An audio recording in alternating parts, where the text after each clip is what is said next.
We're talking about a couple different things here today. One America News and this hot Dr. Mike. I don't know if you've heard of him. I literally just learned about this guy today. These are two separate storylines, but I'm going to bring them together. Actually, Lynn, my husband, who some of you know, he helped me tie these two together. I had this big aha moment about One America News getting suspended basically from YouTube for COVID misinformation. I have not been able to get to the bottom of what that misinformation was exactly. And then Dr. Mike, this guy who's got like over 6 million followers on YouTube, I think total on his social media accounts, he has over 11,000 followers. He had to issue I guess he didn't have to, but he issued an apology because he was partying on a boat in Miami after telling people to socially distance and wear a mask. So just another one in the long line of mea culpas that have been coming out over COVID. And I think these two are kind of related, having had this discussion with Lynn in the back, going over this in the background as we were getting ready for the live stream, because what we're going to talk about today is censorship, again, which we talk about a lot, how that relates to OAN.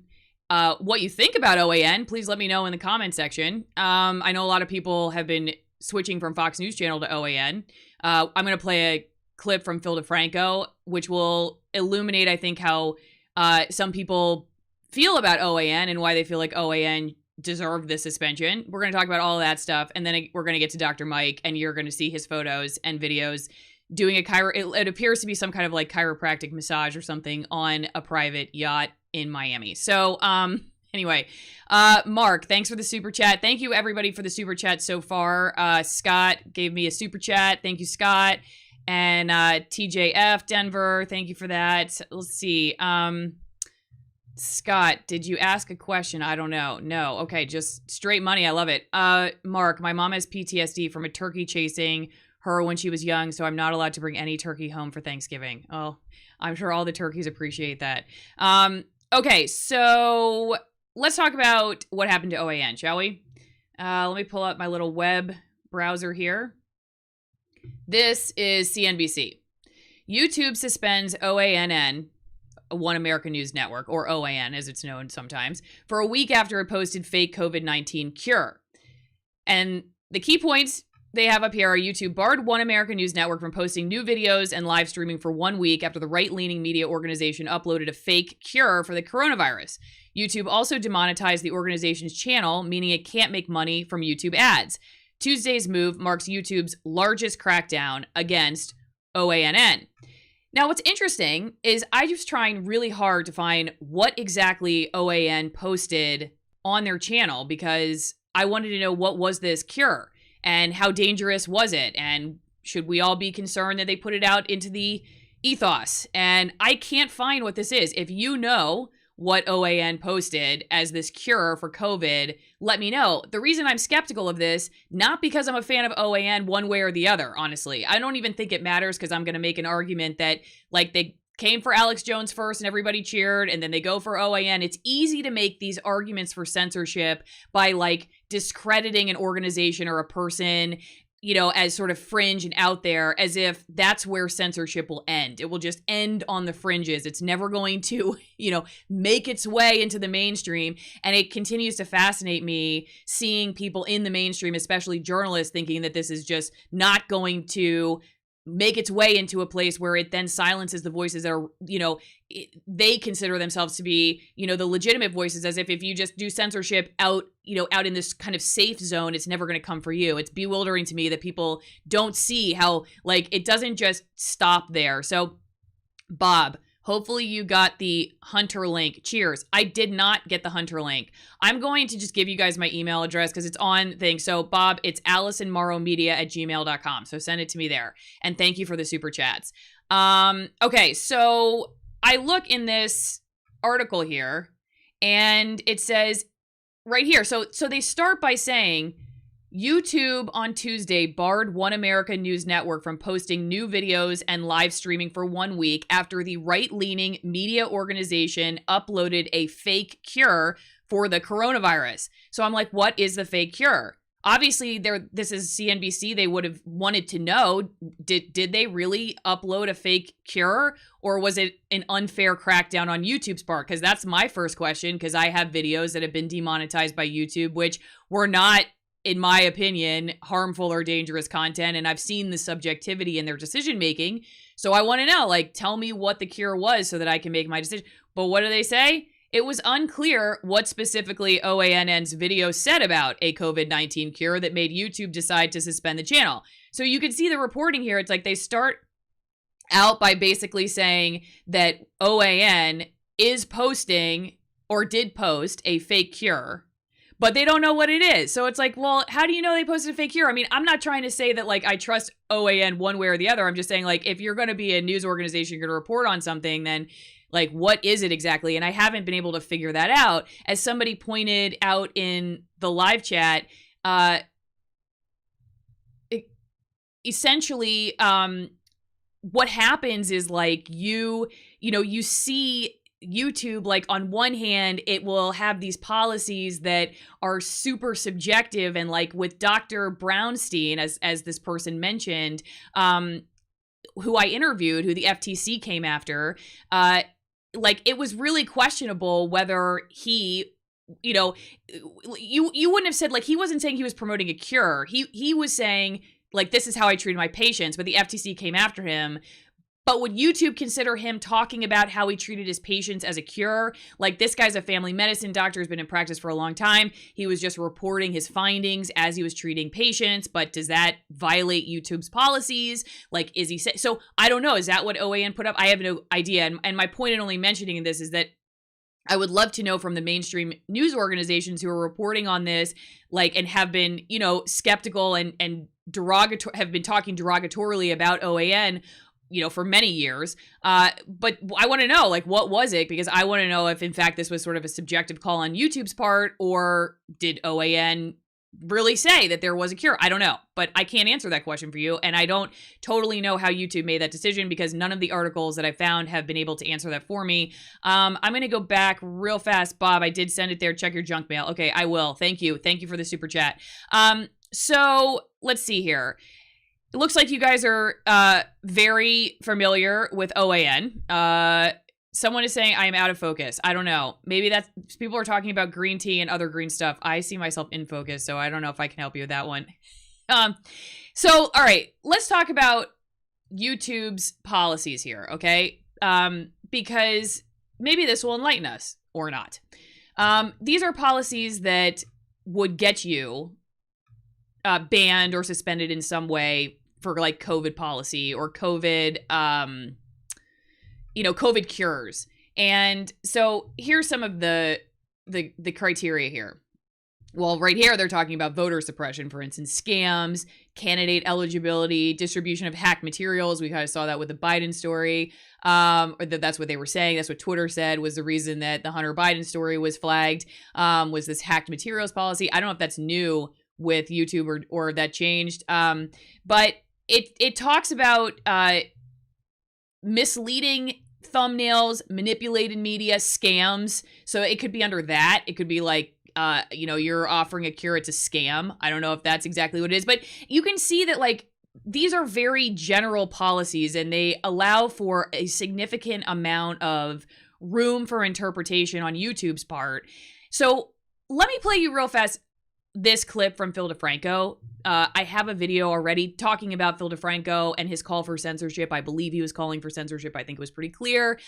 Leave me a comment if you've seen this video. And his was in regards to election, not COVID misinformation. But the reason I want to show you it is because I think that it illuminates how, when people, especially those, like, at the top, call for censorship, how they tee it up. Because you have to either make people, like, very afraid, or you have to make your adversary seem completely crazy and illegitimate. Because if it was just obvious that you were, like, calling for censorship against someone you don't like, then people would be like, well, that's unfair. That's unfair. You shouldn't do that. You should allow freedom of expression. So you have to tee up the conversation like, this person's nuts. This news organization is nuts. This is nuts information. These people are psychos. They're fringe. They're like not in the sphere of reality. I did a video about that lady that wrote in The Atlantic calling, the mainstream news organizations, they're reality-based organizations. And like, what does that mean then if you're not one of these? Obviously, the inverse of that is, I don't know, La La Land based organizations. So that's where other people live. And if you don't frame it that way, again, it's very difficult to call for censorship in a way that anyone in their right mind would say is okay. So of course, a lot of people are willing to be like, oh yeah, of course, like, silence the crazy people. Just let the reality based people on. And then if you frame it that way, then people are fine with censorship because they're not thinking about the fact that who defines what is reality based and when does that needle start pointing back at you. Let's see, Bob, just so everyone knows, Hunter Biden's full unredacted emails are available for download, not the full laptop, just emails, still huge. Okay, and thanks for the super chat. All right, so let's watch this Phil DeFranco video real fast, shall we? Here we go. Well, there have been reports of a number of videos falsely claiming to be proof of voter fraud. One of the most talked about examples involves 2 videos posted by the far-right channel OAN. And if you're unfamiliar with OAN, the way that I describe it, it's like if someone looked at Fox News and they're like, that's not nearly enough propaganda. Okay, so what you basically hear him say there is that OAN, right, is like, what did he say? It's like if you looked at Fox News and you said, that's not enough propaganda. So that's exactly my point. It's like you're setting it up as if you can just totally describe something as propaganda, as misinformation, as obvious, like non-reality information, then it's much easier to say, let's get rid of these people. But again, my concern here is not arguing for or against OAN and their credibility.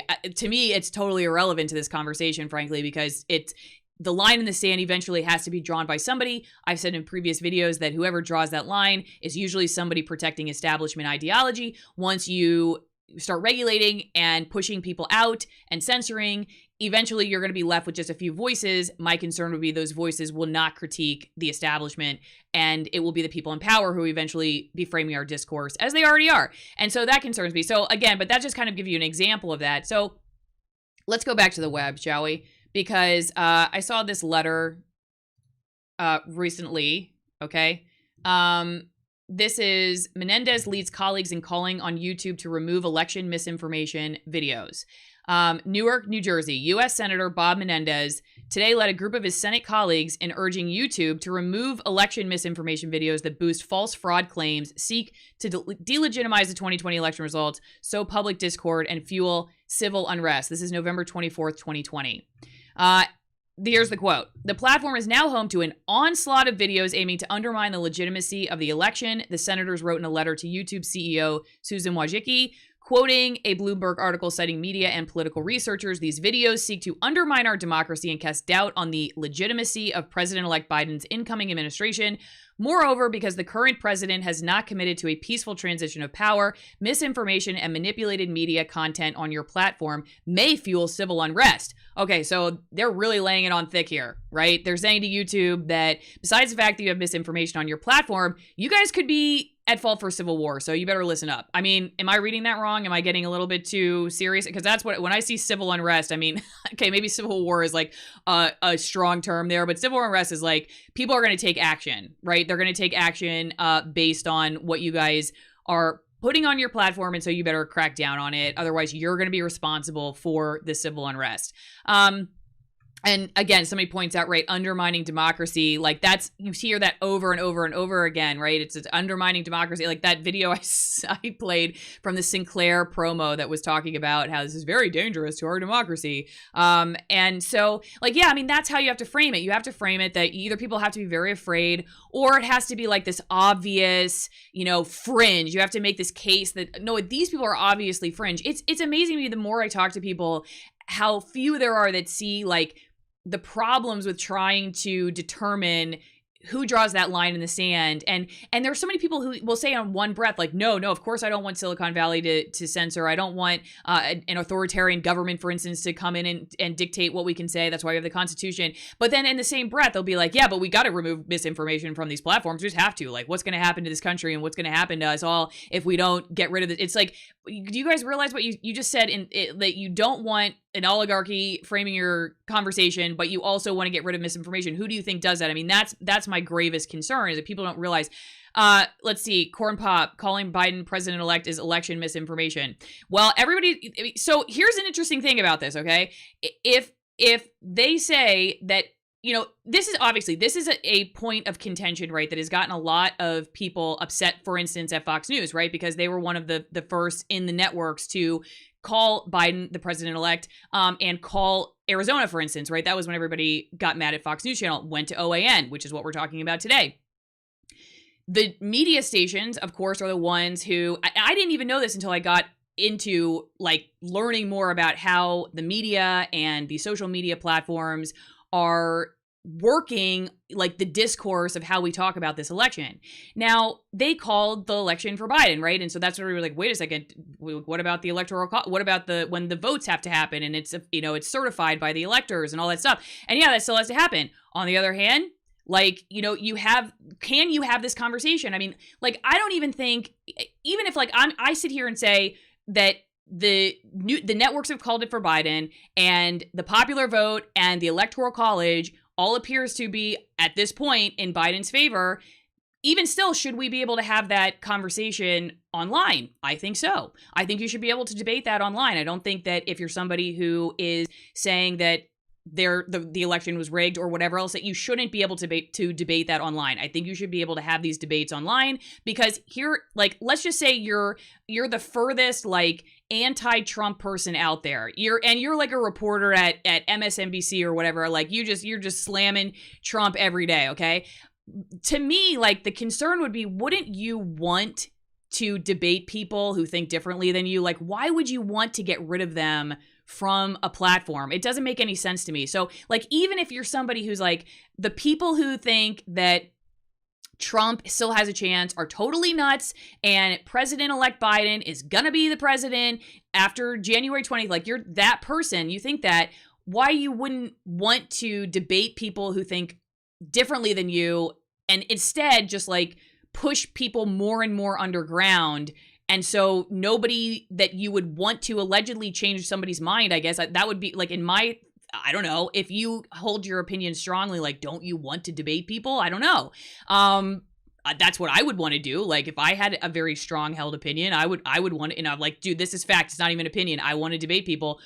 I guess I don't understand how those people are the same ones oftentimes who are calling for censorship and getting rid of misinformation, because you just think if the ideas just go away, they don't go away. They just go underground. They become more deeply entrenched. And I just stand with the people who are often the ones saying that the best way to get rid of a bad idea is another good idea that you guys debate together, instead of just we have all these increasingly divergent echo chambers because we continue to keep slashing people from platforms that we've decided don't have, reality-based opinions. So I do think it's a very important conversation. And, like I said, even if you're somebody who says that President Trump is undermining democracy because he refuses to concede, or you're somebody who says that, he doesn't have to right now because the electors haven't certified the election yet, or any of that stuff, that's depending on whoever you are, whatever end of the spectrum you're on. What I'm trying to do is preserve your ability to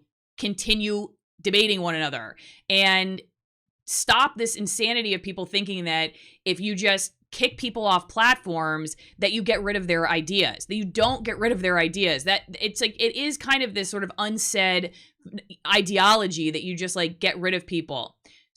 So, okay, let's see. What do we want to go to next? I did want to go back to this letter real fast. Let's see. Okay, and actually, let me go back to one of the, okay, do we get a super chat? I think we may have. Lynn's telling me we may have gotten somebody here. No, I don't see it. Okay, I'm going to go back. So, okay, let's see. Back here, basically it says, Dear Ms. Wojcicki, I'm going to actually read you, I'm not going to read you the whole letter, but I'm going to read you the beginning and a couple of the questions. They want YouTube to now answer by December 8th, 2020, okay?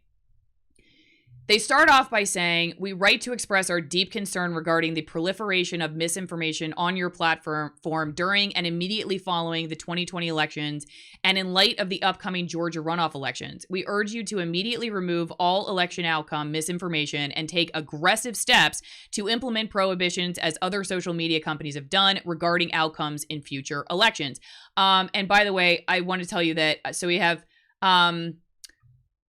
Klobuchar, Gary Peters, Senator Hirono from Hawaii. They all signed this, which again was led by Bob Menendez of New Jersey. And these are the questions that they want YouTube to answer, okay? And they're like coming after them like, you better answer these questions and soon. The number one question is, will YouTube commit to removing content containing false or misleading information as to the outcome of the 2020 elections and the upcoming elections in Georgia? If not, why? 2, what steps has YouTube implemented since announcing its prohibition on voter suppression content? 3, what steps will YouTube take to ensure that the platform is free from content that suppresses voting, incites violence, or makes false claims concerning the casting of ballots surrounding the January 2021 Georgia runoff elections? Number 4, please provide our offices with any YouTube research concerning the platform's amplification of groups or organizations using YouTube to spread election misinformation. How much in ad revenue did YouTube receive from videos showing election result misinformation? Thank you in advance for your cooperation. So those are all of the questions that YouTube has got to answer according to this letter by December 8th. So the pressure is on. So let's talk about this for a second, okay? Because one of the best parts of the internet is that you can hold the leaders accountable. Am I right? This is what WikiLeaks, for instance, or, like any of the sort of major whistleblowing individuals or documents that have been released online, like we've found out about them and we've been able to hold our government in check. It's almost like another estate. Maybe I'm going to make that up right here. It's like the fifth estate, the internet, or the sixth estate, because it allows us to find information that people in power wouldn't otherwise want us to find out. Just like this guy, the world's hottest doctor. Okay, let's talk about him real fast. Okay. Can you see this picture here? This is the guy, apparently, that says this viral picture was accompanied by a video of this guy, Dr. Mike, working on one of the women's necks while in bathing trunks. I gotta tell you, the headlines for this story are hilarious. So this one is from Barstool Sports. World's hottest doctor gets busted partying with a bunch of smoke shows after urging his 4 million Instagram followers to wear masks. And I don't know if you know this guy, Dr. Mike, but he literally has, I think, over 11,000 followers on his various social media platforms. He's a DO, a doctor of osteopathy, I think, and a family medicine doctor.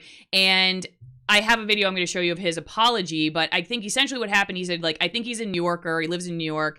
He goes down to stay with his dad in Miami. His friends surprise him with a private boat. And he's like, but I went through all the I went through the checklist, like we're on a boat with this many people. And the CDC says don't swim with a face mask, which is hilarious because he's not swimming in these videos. But maybe he did go swimming. I don't know. So he makes his apology. It reminds me a lot of Gavin Newsom's, which we're going to play in a second. But once again, interestingly, I brought this point up before that a lot of times we focus on these guys like breaking their protocol because he's been, an advocate of masking and social distancing and whatnot. And then he, these pictures surface, this video surface of him on a really crowded boat. I always I'm the person who's like, why is Gavin Newsom going to this dinner where you have to start at $350 a plate? How does anybody afford that? This guy is partying on a yacht. Like all these, these things come out where like now this guy's whatever. He's in private practice, I guess. And I'll let it, the government officials I get a little bit more concerned about with their luxury dinners and luxury resorts and their exclusive activity as it's often written about. We'll give this guy a break because, he's a private doctor.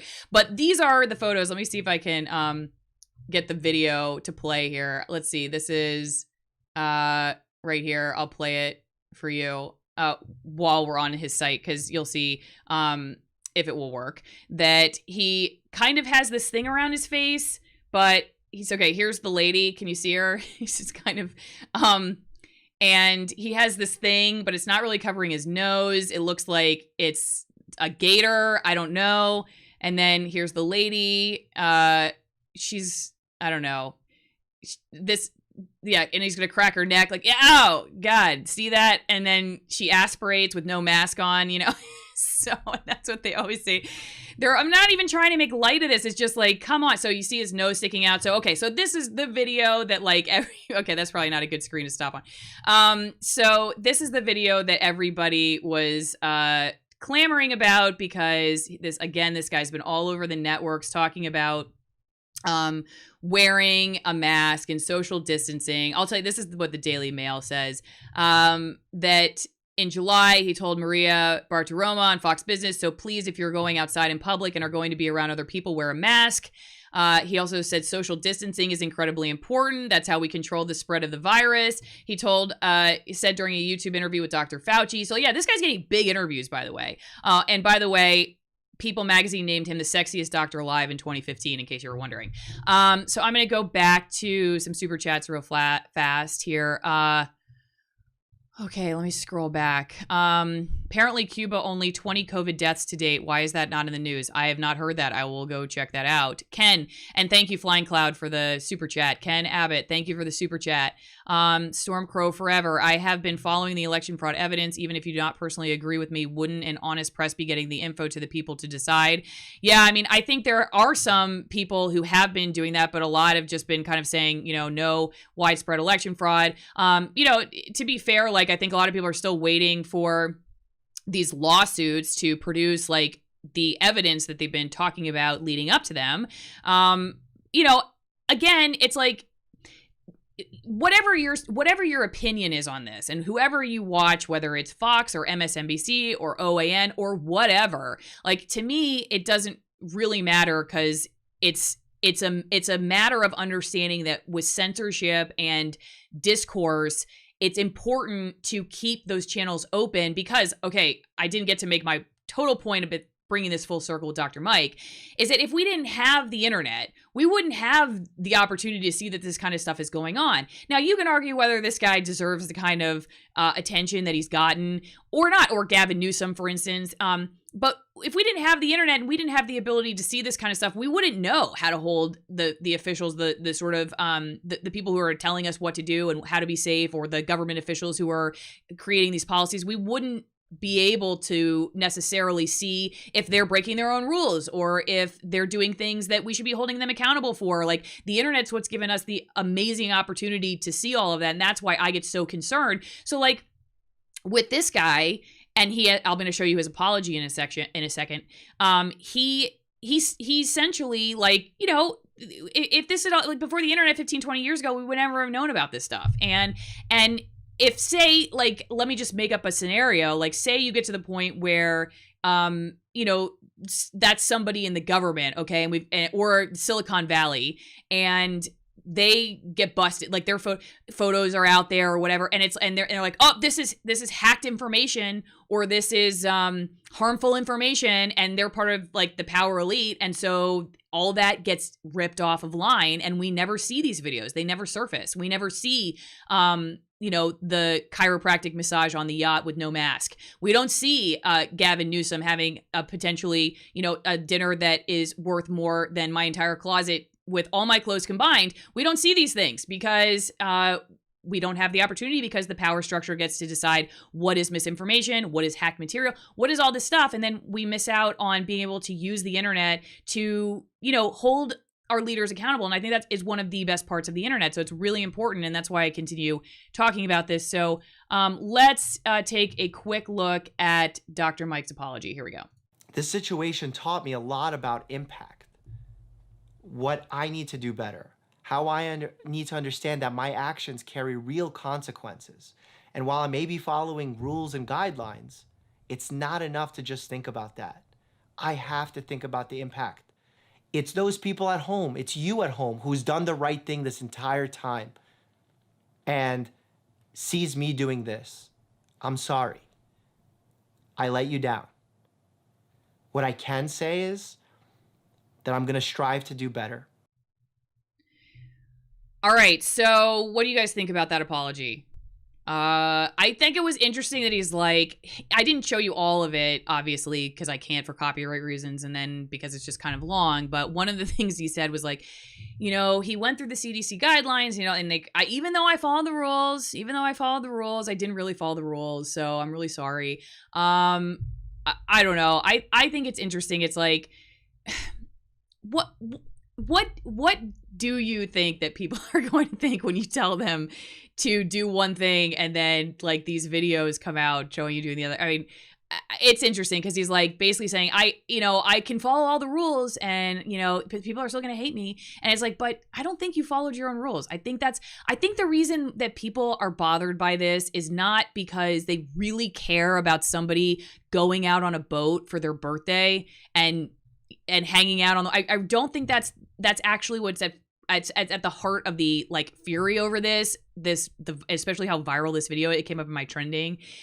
It's because of like what people say before and then what they do after. And I think like if you're somebody who is promoting one kind of policy or you're promoting a certain, you know, way of being during these shutdowns or during this pandemic, and then people see you doing something else, especially if you're promoting a behavior that you know, may make it hard or near impossible somebody to have a business, like with Gavin Newsom. Like if you have curfews or if you have business closures, then it's like people see not just hypocrisy, but they see a hypocrisy that they believe has, you know, put their businesses on the line. And so that's where people get upset, and, you know, rightfully so, when they're sitting back wondering how they're going to put food on their own table, and then they see the governor of their state, you know, breaking his own rules that have potentially led to the closure of their businesses, and then also buying a dinner that's like really expensive. So like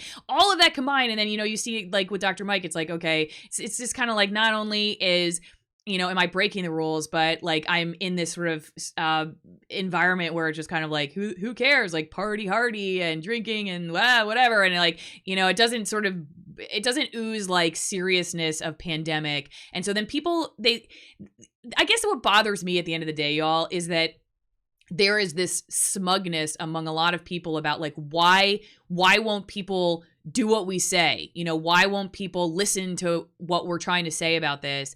And they don't take a lot of responsibility, like, for looking around at all, you know, these instances where, at the very least, like, this makes people wonder, like, what is really going on here? I can understand why people think that way when they see this kind of behavior. And I just wish, I guess, if like you're going to address it too, like in the future, not just in the apologies, but moving forward with like policy and whatnot, and people who are like, literally, I just watched a video of a guy in Toronto with like the arm or the mounted cavalry police like went in and yanked him out of his restaurant and arrested him. Maybe you've seen that video. You know, that kind of stuff is happening. Like, meanwhile, this other stuff with like, you know, the Newsom apology, the Dr. Mike apology, these apologies, like Nancy Pelosi's apology, like all, it's after a while, like, what is going on here? I mean, I think it's fair for people who are like, what is going on here? So let me show you my final video, because I do feel kind of like the Dr. Mike and the Gavin Newsom one, they're very similar. They both are kind of like, you know, okay, like, I'm sorry, compliment sandwich in between. I didn't really break the rules, honestly, but I sort of did. So I'll apologize at the end. So here it is. Yeah, no, I made a mistake. I apologized. We had dinner, 4:00 dinner in an orange tiered county. We're not telling people they can't eat, but indeed, I made a mistake being with a few extra people beyond the guidelines that I've been promoting, which is outside the households. That was a mistake. And I let my guard down, and I apologized for it. And we're moving to correct that in terms of working harder every single day. Never made that mistake before. I haven't made it since, and I won't make it again. Okay, they're going to correct the mistake by working harder. I don't know what that means. So y'all, that's all I really wanted to say today. Is just, it's interesting to me. It's interesting to me that, you know, at the same time that YouTube, for instance, is being pressured by government officials to get rid of election misinformation, for instance, and YouTube already has its own policies on COVID misinformation. that it also is a place where this kind of accountability is going to, if that kind of censorship, I think, moves in this similar direction, we're at risk for losing the accountability that we've been able to find because of material that can be shared on the internet. And again, it's, you know, a guy on a yacht, like for his birthday or whatever, that's one thing. But think about where this lands with very serious content and, you know, stuff related to wars. Hey, who knows, like with the COVID shutdowns and whatnot, like where that goes, finding out like, you know, does it work or not work, or like just being able to have those debates about this. These are, you know, policies that have cost millions of people their jobs. That's why censorship is it's such an important topic. Let's see here. Ruben, thank you so much for the super chat. I appreciate it. I'm going to go back and check some more here of the comments. He's sorry he got caught. Rules for thee, but not for me. I've seen that a lot. Fake apology is fake. Narcissist's gonna lie. You know what's interesting about that doctor, not to like stereotype, but I am from Florida. I am a Florida girl through and through. And that he looks exactly like if you could like put every New Yorker together that goes to Florida, like, and parties on a yacht, I feel like it's that guy. No offense to New Yorkers if you're from New York, but I feel like he's like exactly what I would picture in my mind. If it's like, imagine like, you know, late 20s, early 30s or whatever he is, single guy, partying on a yacht in Miami. I'd be like that guy. So anyway, let's see here. How can degree doctor with thousands of followers claim such immature ignorance with the I don't know how I affect people? I think that's a good point. You know, I think it's interesting. Like when I was in television news, I guess I always figured that people would eventually, or they could find out everything that I did. And so I just tried to like live in a way that if all of that ended up on the news, I would be okay with it. Whether that's like defending, you know, my behavior and feeling like or just not doing stupid shit. Oh, I'm probably not supposed to say that on YouTube. So anyway, let's see. The virus is a herd immunity virus. Simply figure out everyone will get it unless you live in a bomb shelter. COVID is a disease so deadly you have to be tested to find out if you even had it. Let's see. Truth wins, Trump won. Trust God. I don't think there's a single source of COVID facts. No, there isn't a single source. Best source of COVID facts, probably. I mean, everybody's going to point you on like the mainstream outlets are going to point you to the CDC and WHO. But like the WHO, it's crazy to me. Like they got stuff wrong at the beginning, and then now they're like the source for the correct information. So you can see like if you don't remember history, how easily the sort of smoke and mirrors work. Woody, how much did you end up donating on Thanksgiving? I got about 25. I think I got somewhere in like the $25-$40 range for super chats on my Thanksgiving live stream. And so I decided to quadruple them. So I gave $250 to Vision House. I gave $250 to Orphan Relief and Rescue. So I really appreciate everybody who did the super chats that day. Let's see. Yes, we forgive you for swearing. God knows it happens. So sorry about that. Allison, they can censor the live chat. I know. Well, that's where it could head. I hope I see you guys in the future, but eventually that's a concern of mine. I think everybody on YouTube who doesn't have like a huge following and steps out of line every once in a while knows in the back of their head that like eventually the YouTube may not be a sustainable model. It probably is not. I could probably just flat out say that it's not. It certainly is not a sustainable model as like a unitary, just like a one, your one practice for your business. You got to diversify because it's just too tricky right now to understand their rules and what's going on. And like any day you could just show up and again, like there were people who did defend Alex Jones, for instance, when he was booted from all the platforms. That was really interesting to see, like all of them kind of at the same time. And then it's like, yeah, but okay, but then there were a lot of people who were like, but Alex, he's just so fringe, he's so fringe. So of course, like, we're just gonna, he deserves to get booted, and we're just gonna pretend like, that's like an obvious call.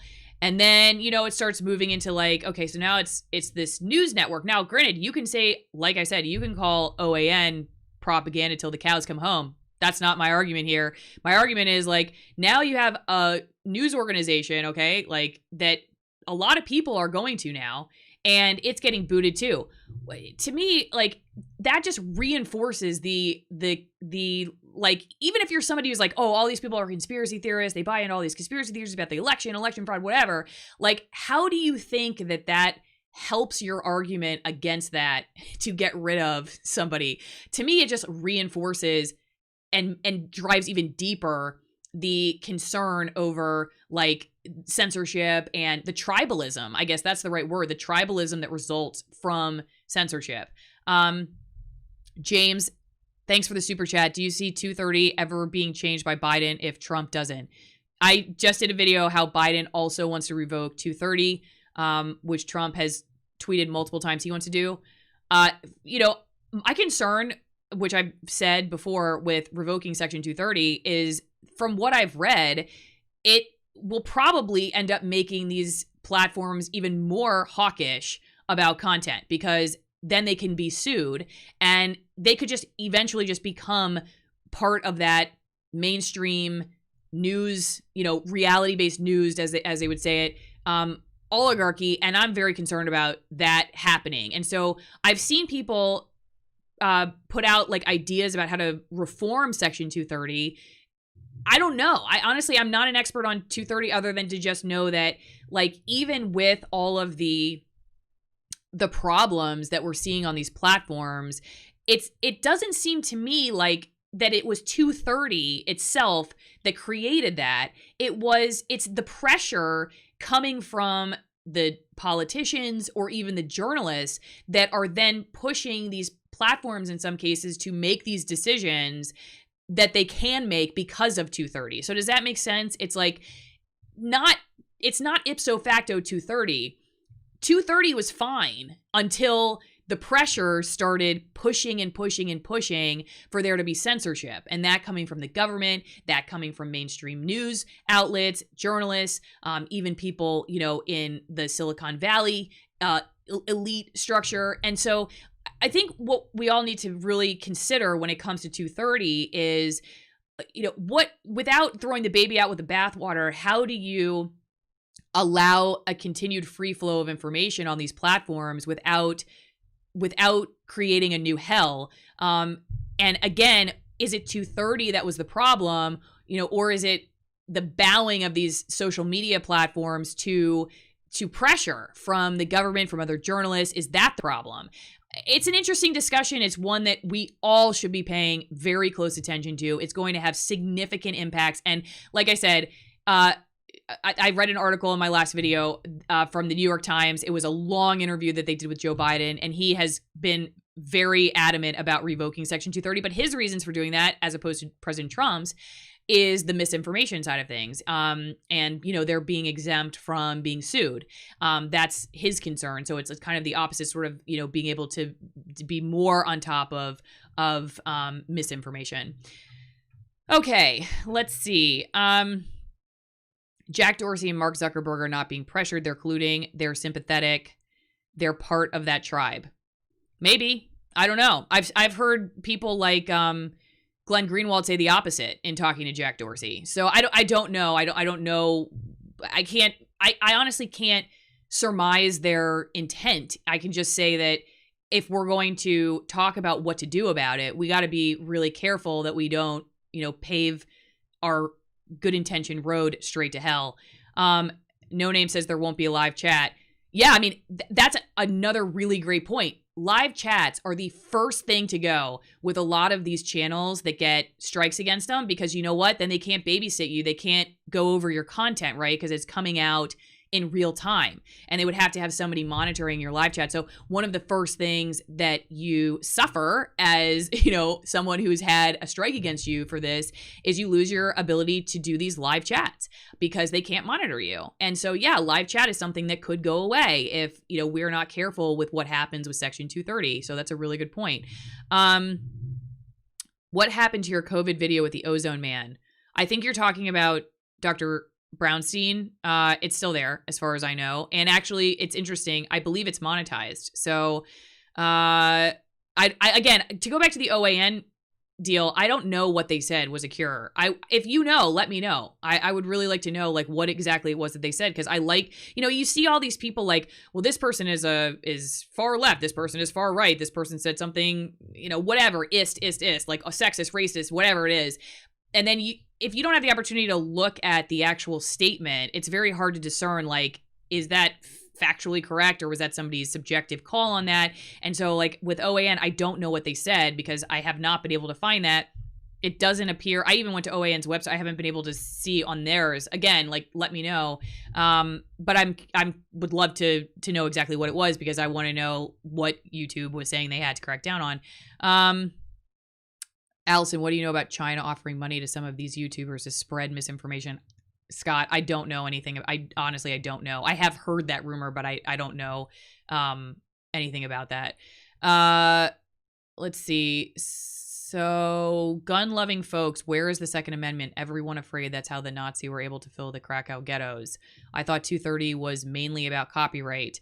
No, 230 is not about copyright. 230 is about publisher versus platform, essentially. And if you are considered a publisher, then you are responsible for what is on your whether it's a book that, or it's a magazine, or like when I was a reporter at King 5 or people who are reporters at the New York Times, you can be held liable for what you write, whereas like YouTube is not liable for something I put on the internet because they're protected by Section 230. And for the most part, these protections are very broad. There are a few cases like federal crimes, for instance, that you can the government can go after them for. Backpage was one of the cases that kind of brought up those new policies. But for the most part, whatever I put on YouTube, YouTube's not going to be responsible for in court, which is why I'm allowed to say what I want to say in this live chat for now. There are rules, and those are problematic. Don't get me wrong. I've been the recipient of them, but again, like, 230 is what gives me the opportunity to even have the option to like come on YouTube and do this live chat, because YouTube doesn't have to worry about what I'm saying right now, right? Okay, so we'll see what happens with 230 and all that other stuff. James, thanks for the super chat. I don't think Zuck and Dorsey are colluding, but I do think the line they have to walk is one atom thick. So no matter what they do, someone is going to accuse them of something. Yeah, that's probably a good point. I think it's like, at the same time that we're talking about like trying to understand motive or what's going on in the background, I'm not even totally sure it matters. Like, because what matters is the solution and, like moving forward, not pulling the trigger on something that's going to have potentially, seriously damaging effects on the internet, and being very clear moving forward what we do. And again, like, don't you think wouldn't it make the folks who are the most powerful disseminators of information, would it make them very upset if people like me were no longer here? I mean, I don't think so. I don't think they would be that upset. And so would they be able to work out a deal where if you reform Section 230, it would benefit them? Yeah, they could. And so that's why it's kind of like, it's a little nerve-wracking to think about just stripping it, or even having like very powerful people reform it, is like how they would reform the regulation to benefit the power structure that, is then going to control the information dissemination going forward, and people like me, like what happens to us. And this isn't like a selfish thing in the sense that like, oh God, what's gonna happen to my YouTube channel? It really is like, because I'm more concerned about policies related to the big issues of our time, say COVID, for instance, and I want to know what's out there And so I'm concerned, like, whether I get to say it or not on my YouTube channel, I want to know. And so I want people to have the opportunity to share that information. Let's see. Why is it only happening to conservatives? It's not only happening to conservatives. However, oftentimes conservatives thought, like, their ideas about stuff don't match up well with the community guidelines, okay?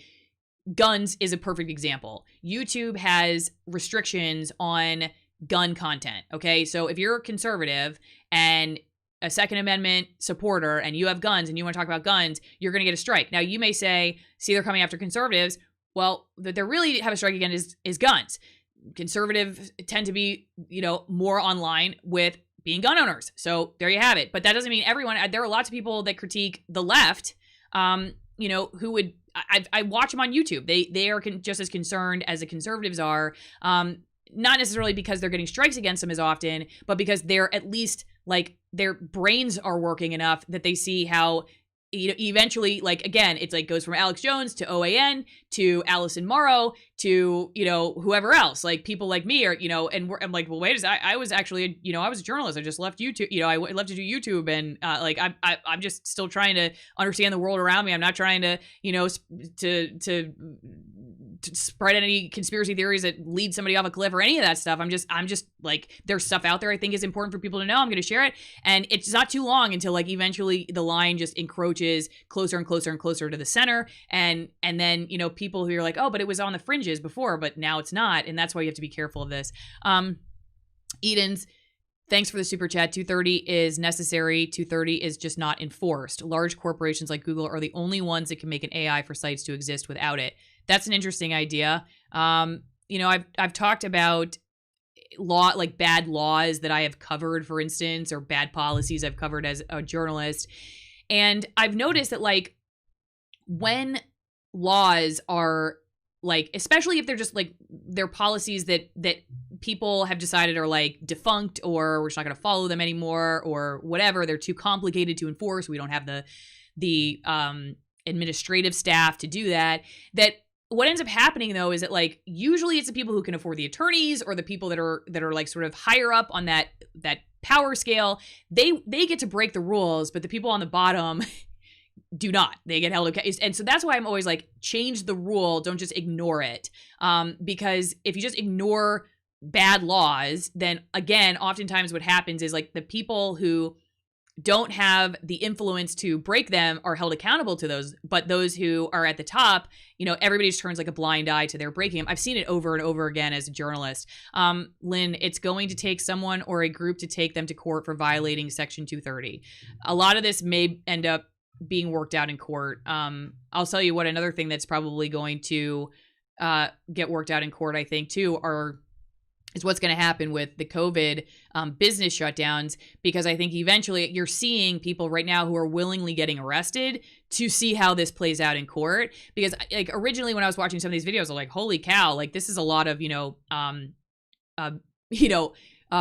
police power for, like, one restaurant owner to, like, cart him off to jail.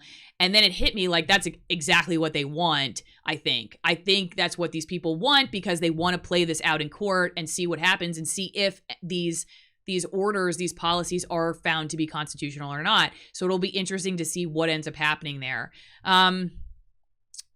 Let's see here. Once you edit or censor speech on your platform, you're no longer a publisher, you become an editor. Okay. Yeah. I mean, I guess, again, that's the debate over what these, the publisher versus the platform side of things. Again, nobody is arguing that there isn't some kind of censorship happening. Of course, I've talked about it a million times. The question is, like, what do you do about it? Because, yeah, it could be crappy now, but it could be really, really crappy down the road. And so we got to be really careful. There are examples I'm sure y'all could come up with of regulations and rules that have come out of well, we just, like, sort of very quick reactions to problems that were pushed by, great fear. And if we don't do something now, this terrible thing is going to happen. That's how people slowly buy into the idea that like a policy which is eventually going to lead them down a path to destruction, that's how they just turn a blind eye to that, or they don't, because they're like, oh yeah, just do it. I mean, it's like, you know, when you get really like mad at somebody and you say something you regret, it's like, I know it's kind of oversimplifying it, but it's kind of the same thing. It's like, just think through it, because you can't take it back. I mean, or if you do, it's a lot harder to take it back than if you just never said it at all. And with 230, the real question is like making sure that you don't set it up for an even worse situation that's harder to reform. Let's see. Studies were done years ago and found severe lockdowns have a greater negative effect in the long term. I don't know about that, but I do have a video about how unemployment affects health, and it's significant. And I have an interview tomorrow, which I'll be posting on my channel later this week, with a woman who runs a food pantry in Northeast Oregon, just north of Portland. And she said they've seen over 1,000% increase in people coming in to get food, that they were serving something like 40 or 50,000. I don't even think 50,000, but like somewhere around there a year. And they did that amount in May. So it's really hurting people. And we really need to keep talking about it. Again, that's my concern about the 230 stuff is being able to, like, what if talking about the shutdowns is considered to be harmful? Case in point, I have a video about, you know, a guy that I know, I've said this before, a guy that I know who participated in those shutdown protests, and that video was demonetized by YouTube as harmful content. Is that because like there are policymakers who are telling him that? Is that because the WHO is telling him that? You know, who is telling YouTube, who's pressuring them to call my interview with a guy who participated in those protests harmful or dangerous information? I don't know, but that's my concern. Again, like when you start talking about a gatekeeper and bringing somebody in to determine this, I always get concerned because I don't know who that person is. And my video about the Chaz Chop was not demonetized. So that just goes to show, like, it doesn't really make a whole lot of objective sense when you're talking about, you know, especially the Chaz Chop. I mean, that shut down businesses itself because people couldn't get in, like traffic couldn't get in. There were people who were shot. The police chief at the time said it was a real problem for law enforcement. I mean, but that video was not demonetized by YouTube for being harmful, that video that I did, but the video about the protests over the COVID shutdowns, that was demonetized. And so I can understand why people get frustrated. Again, like I've certainly been the subject of that. I just don't want to make things worse. That's where I come down on it. All right. So let's see. I think y'all, I am probably going to wrap this up. Let's see. Somebody was saying that YouTube demonetizes but still collects money. Yeah, I mean, listen, I just saw that YouTube's going to start taking money. Like they're going to start running ads on small YouTubers' channel. It took me a long time to get to 1,000 subscribers. And then that was when you could start making money on ad. They would start running ads on your channel and you could actually monetize. And now they're going to start running ads on smaller channels, but you just don't get the money. So it's just, I mean, they do have some shady policies, y'all. I'm not sitting here saying that it's not shady. I'm not trying to defend them in that regard. I'm just saying that, like, when it comes to 230, let's be careful with what we do with it. Would reform come from grassroots? Stop using the platforms? Maybe. You know, right now this is the platform that has the most reach. So I'm on it. But I'm looking at other ones. I've said before that, like, I don't have a ton of time. I'm a new mom. I have other work I have to do to support, you know, our family. And so I can't, like, just figure out the business admin side of things all the time. So I'm working on that part of it. And I do think competition is important, and maybe it will. Maybe time will just solve this, like, you know, as it gets worked out, you know, in legislature, or it gets worked out in court. I don't know. But I guess I would just, since the calls for, like, that seem to be kind of oversimplified about it are coming from both sides, I would just be wary and just be up to speed on the potential ramifications of messing around with this policy that literally I didn't know anything about a few months ago. I had no idea how important it is. I didn't know what could happen if it was changed or taken away. And here I was benefiting from it. But also, you know, getting dinged by the platforms because they, they're allowed to do that. But again, so it was like easy to say, like, be really reactive and say, oh, we got to do something about this. And I do think that figuring out where we go from here is an important discussion. I do. But I think it's easy to say, like, well, yes, 230, let's just attack 230 or let's attack the companies or whatever. I don't know if that leads us to where we want to go either. I just think it's a complex discussion that we need to have.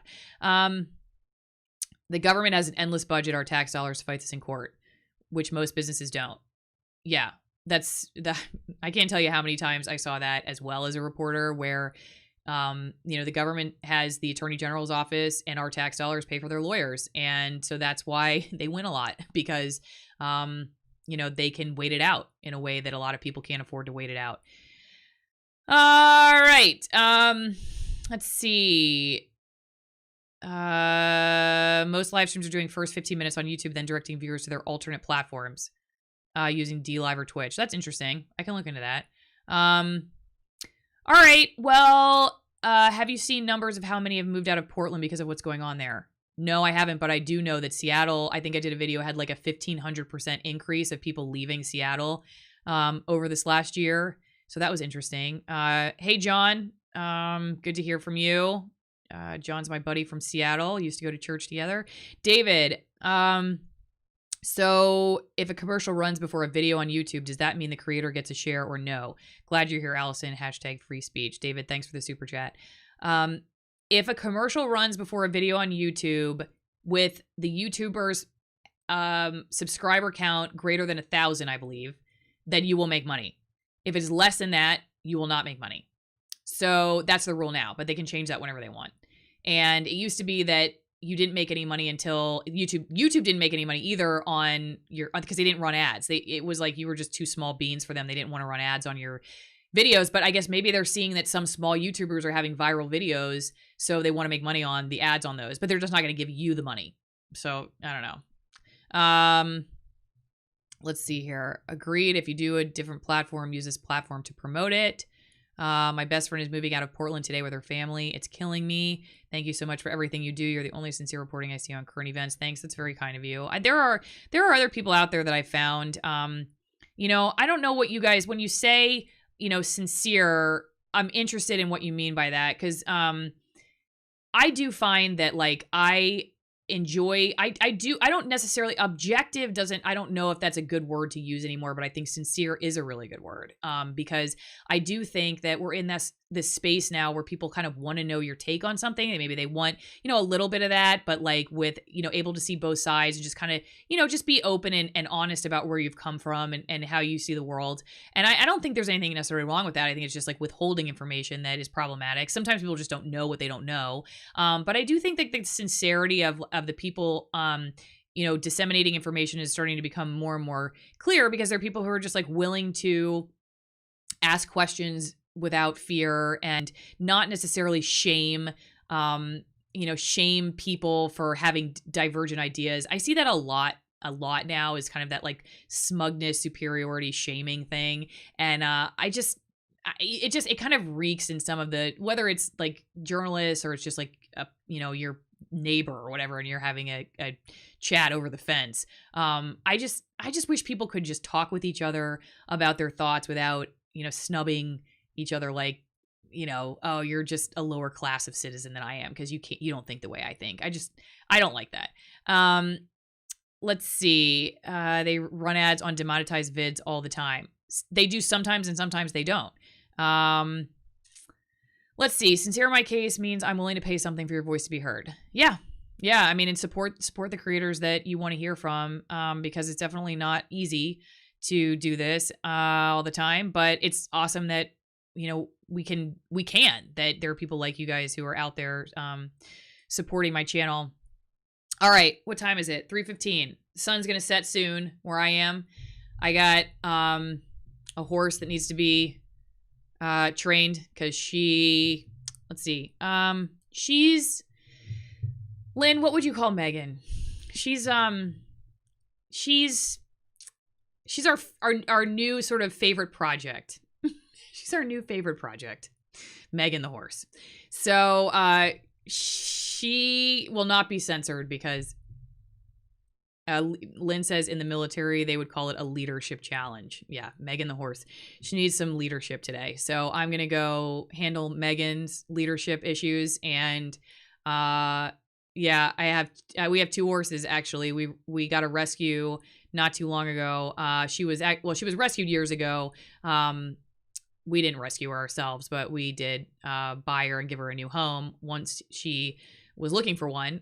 She was starved, actually. From what we know, police seized her from a starvation case, and a nice family rehabilitated her. And so we got her so she could be a friend for our horse. But she definitely needs some training. We'll just leave it at that. Ruben, can you please interview Kevin McKernan on COVID-19 testing problems?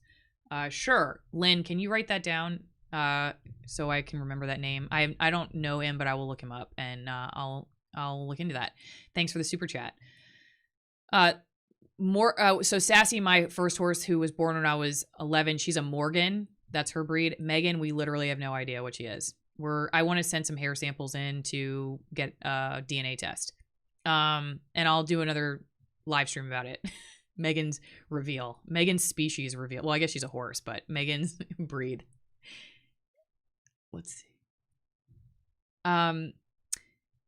One idea that Lynn was asking about too is, are there other YouTubers who you think I should reach out to either interview or they interview me, like to be on their channels, just to kind of hear what they have to say and talk to different audiences. So what do you think about that? Any other YouTubers? I'm going to take a sip of my water here. Oh, yeah. Okay. So like Timcast, Viva, Frey, Nate. So Nate is awesome. Nate, the lawyer. Thanks. Hey, Jeff. So Nate, I actually did a video with him. I've already interviewed him about his videos on police shootings, and it's ready to go. I just have literally, it's been nonstop with the election, and I've just been trying to keep up with the news cycle about the election. But Nate, that video will go live eventually. It probably in the next week or two. Ben, Tim, Brett. Oh, Nate was? Really? Oh, Lynn's saying Nate, the lawyer, was watching today. Oh, that's awesome. Okay. Yeah, if you guys don't know Nate, you should definitely check him out. Nate, the lawyer. He's a really smart dude, and he talks about a lot of stuff. He's been doing a lot of election stuff, which is interesting, but he also does a lot of breakdowns on the police shootings that make it in the news. So I found him to be really helpful, and it's just literally Nate the lawyer. So the Nuance Bro, I'll check him out. Douglas Murray, Kim Iverson, Jimmy Dore, Thomas Frank. Oh my God. If I got to meet Jimmy Dore, I will tell you what, that guy has me rolling on the floor laughing like every day. With his media critiques especially, man, that guy just like lets it freaking rip. And I've sent his stuff to other journalists, friends of mine, and they're like, this guy's so angry, you know? Just like they find no humor in it whatsoever. They're like, I can't stand this guy yelling. I cry laughing to that guy sometimes. Let's see. The next news network is in your chat. Okay. Hey. Let's see. David Harris Jr. I'm going to have to write down all of these. Ian Corzine's social media lawyer. Okay. Lynn, can you write down some of these names for me, pretty please? Lynn is helping me produce right now. Jimmy is awesome. I disagree with a lot of his policy ideas, but I still feel like we were on the same team. Well, you know, the thing that I think goes back to like people like Jimmy is what somebody was saying earlier about sincerity and just like being true to your thoughts about the world and not pandering, and then holding, you know, people accountable, not just because you're not afraid of them, like going after people who are powerful. Like he will let it rip against people. The guy is like, you know, and he's a progressive, right? And so, and he kind of critiques both the right and the left. And I think people like to see somebody who can hold their own side accountable. I mean, I guess kind of what I try to do with this channel is like my side is media and journalists, and to say like, hey guys, you know, what is going on here? So I think like with Jimmy, it's like one of those things. The guy comes across as sincere and on what he thinks and what he believes, and you know, he doesn't back down. So good for him on that. Let's see who else. Let's see, Steven Crowder, Carl Denninger. Am I saying that right? Let's see, Nate the lawyer. Yep, we already talked about him. He's awesome. Tim Cast, Jimmy Dorgan, Razor Fist. Okay, I've got a lot of people to look up. Rob, why would a journalist hate censorship? Perplexing, like a steeplejack hates height. Part of the jobby alley. Still listening. Why would a journalist hate censorship? Why would a journalist like censorship? I'm confused. A journalist doesn't like censorship because journalists like free speech usually. Journalists want to get information out there. They don't, they understand that it's when a government or somebody else is locking down speech, that it makes a journalist's job very difficult. If you're a journalist who's doing anything that's worth a crap, you know what I mean? And maybe that's part of the problem. I'll just say it, you know, maybe other people are thinking it, but I'll just say it. Like, I guess if you're not doing anything that has put your job or your life at risk, or you haven't done anything that's questioned the powers that be, then you probably don't care about censorship, because why would you? You're just part of the establishment. Okay, quite frankly, Dave Rubin, Zachary Hubbard. Let's see, Dimcast. Okay, well, thanks guys for the support. Thanks for the names. I'm going to look up some of these folks. We are going to be traveling again. I'm going to help Lynn shoot his online class for his human behavior training. So I will be coming to you live from, well, I don't know, guess. I guess I'm going to leave it a secret. But next Sunday, we'll be on the road with the show. So how about this? I'll just give you a hint. What happens there stays there. You know what I'm saying? So, yeah, Bor of the Fifth Column, No Name says, yeah, I did. I subscribed to him too, because you suggested that. Let's see. Rams Paul, Dr. Kelly. Okay, I'll look him up. All right, guys, thank you for the safe travels. All right, I hope you all have a great rest of your Sunday, and we're going to go work Megan again, the horse, and I do appreciate all of your super chats and all of your questions, and Matt Christensen, another one. Okay, I know of him. Thanks for liking, sharing, subscribing. Lynn, are you playing us out with some Christmas music or something? Is that what's happening here? I don't know. Anyway, I just heard Christmas music playing in my ear. Did you guys hear that? Summit Properties Northwest is up in your area. Actually, I just saw Summit Properties Northwest, and it's fascinating to me that a realtor is getting into this games, like talking politics and stuff, which I thought is interesting. Are you the hot doctor? No, but both my parents are doctors, but they're in their late 60s, so I'm not sure I'd classify them as hot at this point. Maybe years ago. Maybe years ago. I mean, they did have me, right, guys? Come on. So, all right. Yeah, I couldn't help it. You guys teed it up for me. All right. Have a great rest of your Sunday. I'm going to see you guys in a few days. Take care.